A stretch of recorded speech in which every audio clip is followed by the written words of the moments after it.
ये अच्छा आपने हमारी बिरादरी वालों को भी अपने साथ जोड़ लिया गुजरों को। ये कई बिरादरी के लोग तो अपने आप को ओबीसी मानने को तैयार नहीं। मुकदमा जो लगा, मैं तो कहूँ कि कम से कम 2 दर्जन मुकदमे जब तक ना लगे जब तक क्या फायदा। तो बोलते जाओ। अरे आपकी बात लाखों लोग सुन रहे हैं, आपने बहुत अच्छी बात की, मैं तो बधाई देता हूं और चाहूंगा इस सभागार में जोरदार ताली बजाइए ऐसे नौजवान साथियों के लिए, बधाई के बात है।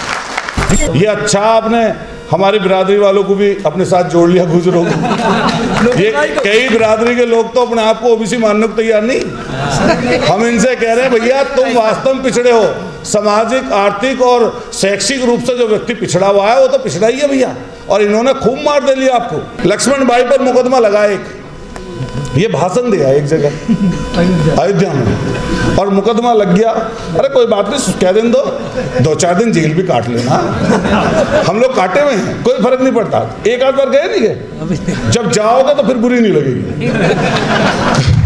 तो इन्होंने क्या बोला वहां पर, आप सब लोगों ने सोशल मीडिया पर इनको सुनते रहते हैं। मैंने बताया ना कि मेरे और इनके बोलने में कई बार अंतर हो सकता है। देखिए, वोट लेने वाला जो व्यक्ति होता है, जिसको वोट की जरूरत होती है, सरकार बनती है, उसमें कई बार भिन्नता आ जाती है, सामाजिक संगठन में उसमें। और मुकदमा जो लगा, मैं तो कहूं कि कम से कम 2 दर्जन मुकदमे जब तक ना लगे जब तक क्या फायदा। तो बोलते जाओ। अरे आपकी बात लाखों लोग सुन रहे हैं, आपने बहुत अच्छी बात की, मैं तो बधाई देता हूं और चाहूंगा इस सभागार में जोरदार ताली बजाइए ऐसे नौजवान साथियों के लिए, बधाई के बात है।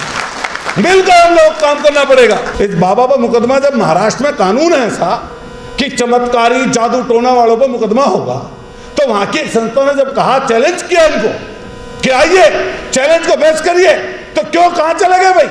और फिर वहां की उस महाराष्ट्र की सरकार ने, पूर्व में कई लोगों पर मुकदमे दर्ज हुए हैं, उससे पहले सरकार में इस सरकार ने उस जादू टोने वाले पर मुकदमा क्यों नहीं किया? क्योंकि ये तो चाहते हैं जादू टोना, इसलिए नहीं किया। बाबा ने इनके पास स्टूल भी नहीं छोड़ रखा। अरे मैं उसी उत्तर प्रदेश में सदन में देखता हूं ना, मैं अब की बार कुछ कहना चाह रहा था, मैं सदन में कहूंगा जरूर, लेकिन उससे पहले यहां बोल दूं, मैंने कि ये मंत्री बन गए संतरी, और संतरी जो है बन गए मंत्री। उत्तर प्रदेश में किसी मंत्री की हैसियत नहीं अपने विभाग में 1 रुपए का बजट अपने हिसाब से पास करा ले।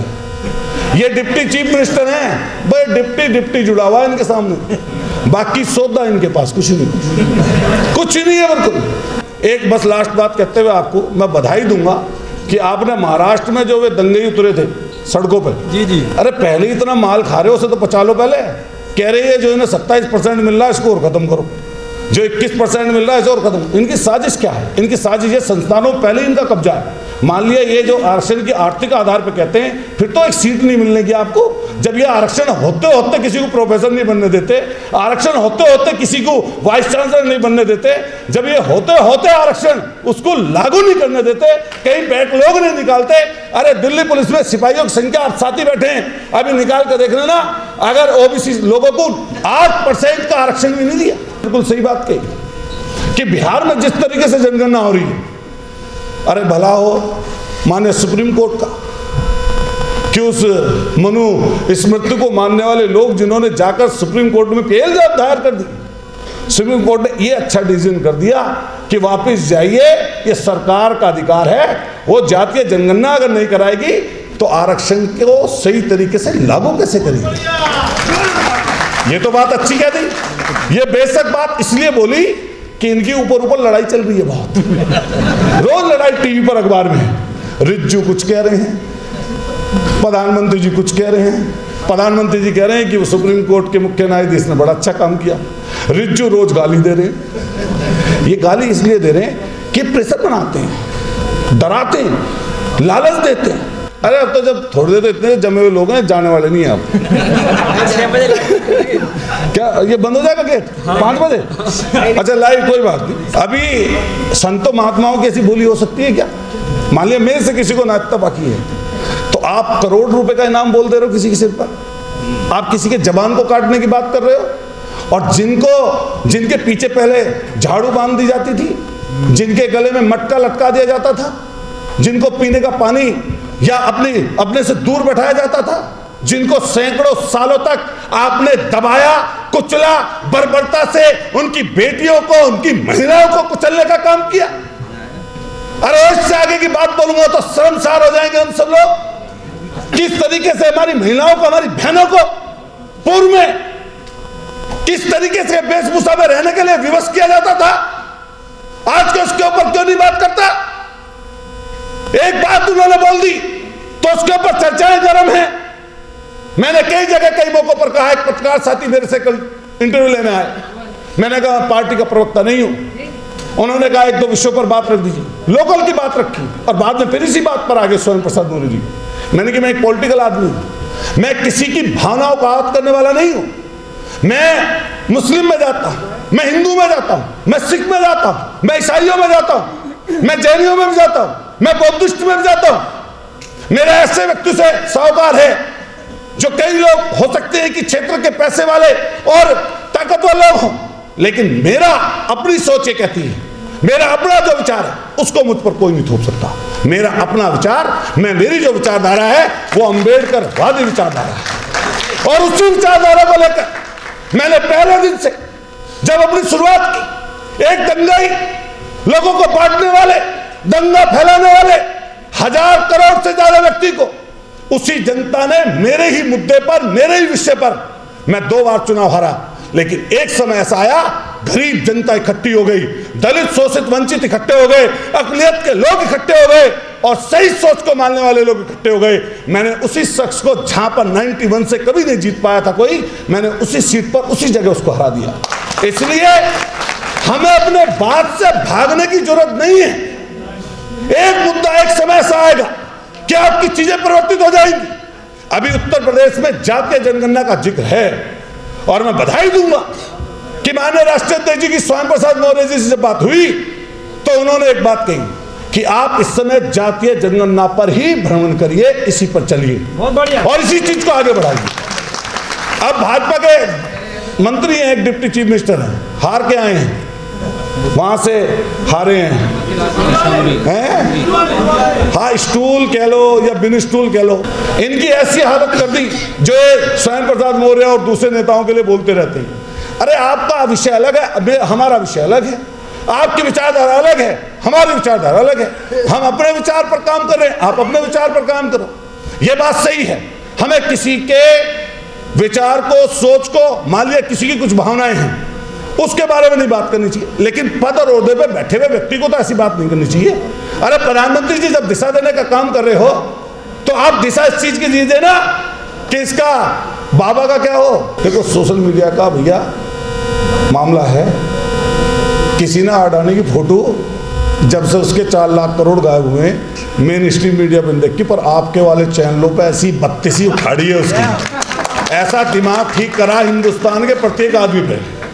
अच्छा लास्ट बात कह रहा हूँ बस, अडानी जी इस समय इंटरव्यू दे रहे हैं, हालांकि वो देख के दे रहे हैं या बिन देखे दे रहे हैं या पहले रट रखा है या जो भी है, या कुर्सी छोटी बड़ी हो जाओ सब लोग देखते रहते हैं, लेकिन एक चीज़ सबसे बड़ी है, मेरे एक बहुत नज़दीक के व्यक्ति हैं और यहाँ दिल्ली में SBI बैंक में बड़े ओहदे पे हैं, तो उन्होंने कहा कि जब हमें लोन देना होता है तो बड़ी फॉर्मेलिटीज पूरी करनी पड़ती है, लेकिन अगर अडानी को लोन देना हो तो कोई फॉर्मेलिटी नहीं है।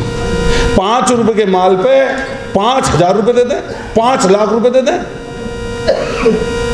और जितना भी कह देगा उतना का उतना लोन उसका सैंक्शन करना पड़ेगा। 2,20,000 करोड़ रुपए का लोन है और इन्हीं आदरणीय साहब जो है ये सबसे बड़ी गद्दी पे बैठे, इनकी मार्फत है। मान लिया आदमी भगवान ना करे मर जाए, चलो भाई तो विदेश भागने की बात कर रहे थे हमारे जो है लक्ष्मण भाई, लेकिन हार्ट अटैक भी आ जा भाई, ये आदमी वैसे भी कोई भगवान ना करे, कोई टेस्टी ऊपर वाले की मरने जी ने किसी का पता है, किसी का नहीं पता। अभी सर्दियों में लोग सोते सोते रह गए 50 साल तक उम्र वाले, हमारे तो कानपुर में ऐसा हुआ 90 आदमी मर गए एक रात में। तो बताओ फिर क्या हो जी इतने बड़े देश में, और सब कुछ लूट के माल इन्हें दे दो। हमारे लखनऊ में एयरपोर्ट है जी, वो नहीं दे दिया अडानी को। इतनी तेजी से ग्रोथ करने वाला एयरपोर्ट है कि अगर महाराष्ट्र और दिल्ली को छोड़ दें तो लखनऊ का एयरपोर्ट सबसे तेजी से ग्रोथ किया, सबसे ज़्यादा यात्री उसमें बढ़े। उसको इन्होंने 50 साल को दे दिया 3 पीढ़ी में कि निगराम लूट कमाओ। और ना मैं तो भोपाल आया था अभी, मैं तुम्हारा सम्मेलन में आया था, एक में हमारे साथियों ने कर रखा था। लेकिन एक चीज़ और लास्ट में अपनी बात खत्म करते हुए, सामाजिक साहूकार रखने वाले लोगों को आप इकट्ठा करिए। देखिए, सबसे पहले आपको अपनी बात कहने के लिए सामने संख्या भी बैठानी जरूरी है। कई बार ये कहते हैं कि जैसे मान लिया आपने लक्ष्मण भाई ने ये वाली बात बोली, सोशल मीडिया के माध्यम से लोग सुनेंगे, लेकिन मान लिया कहीं पर 1 लाख की आबादी इकट्ठी है, तो 1 लाख की आबादी अगर इकट्ठी है और उसमें आपकी ये स्पीच सबकी हो, तो वो 1 लाख लोग करोड़ों लोगों तक वो बात पहुंचा देंगे। लेकिन ये कब होता है? जब कोई जनाधारी और क्षेत्रीय, देखो उत्तर प्रदेश और देश में अलग अलग क्षेत्रों में लोग बटे हुए हैं, अगर आप क्षेत्रीय नेताओं को भी अपने संग जोड़ेंगे इस संगठन में और उसको इकट्ठा करेंगे और एक छतरी बनाएंगे, तो आपको ज़्यादा लोगों तक बात पहुंचाने का मौका मिलेगा। राजकुमार सैनी जी बैठे हैं, इन्होंने बहुत पंगा लिया, इन्होंने बहुत पंगा ले रखा है, लेकिन पंगे के डरते मालिक है नहीं। ऐसे हम लोग भी हैं, कितना बड़ा कर लो ये। हमने तो कहा तुम परमानेंट अगर हम जैसे आदमी को जेल में रखो, हमारा दिमाग बदल के दिखा दो, हम मानने वाले। कैसे बदल दोगे भाई दिमाग? भाई लालच है, डर, दो ही तो चीज़ें हैं, ना डर है ना लालच, तो भैया कौन जो है तुम्हारे विचार से वो हो जाएगा। खैर, मैं अपनी बात को ख़त्म करता हूँ। आपका सबका धन्यवाद। और महाराष्ट्र में तो आप कर ही रहे हो, हम लोग भी जल्दी उत्तर प्रदेश में, जब कोई आप कहोगे कहीं पर आदमी इकट्ठे करने पड़े ज़्यादा, तो हम लोग पश्चिमी उत्तर प्रदेश में जहाँ मौका मिलेगा, गन्ने के क्षेत्र के हम रहने वाले हैं, जहाँ आप मौके के लिए कहोगे हम लोग भी बड़े प्रोग्राम करके आप लोगों को बुलाएंगे। आप अपने संगठन को वहाँ रखना। मैं अपनी तरफ से और अपने साथियों की तरफ से आपको धन्यवाद देता हूँ। सारे ओबीसी के जो अपने इकट्ठा हमारे सब राज्य के आए हुए लोगों का, और आप लोगों ने इतनी देर तक बात सुन ली, इसके लिए बहुत बहुत धन्यवाद। जाइए मत ना, एक हमारे वो बैठे हैं, हाँ पार्लियामेंट मेंबर बैठे हैं, तो मैं भी पूरा उनको सुनकर जाऊंगा। हालांकि बोलना इतना नहीं था, जब लक्ष्मण भाई बोल गए तो मैं सोच रहा था मैं बोल लूँ क्या। तो खैर, बहुत बहुत धन्यवाद। जोर से बोलिए जय भीम, जय फूले, जय भीम, जय फूले। जोर से मुट्ठी बंद करके बोल दो, हाथ करके हाथ उठा के बोल दो, जय भीम, जय भीम। बहुत बहुत शुक्रिया, धन्यवाद। इंकलाब जिंदाबाद।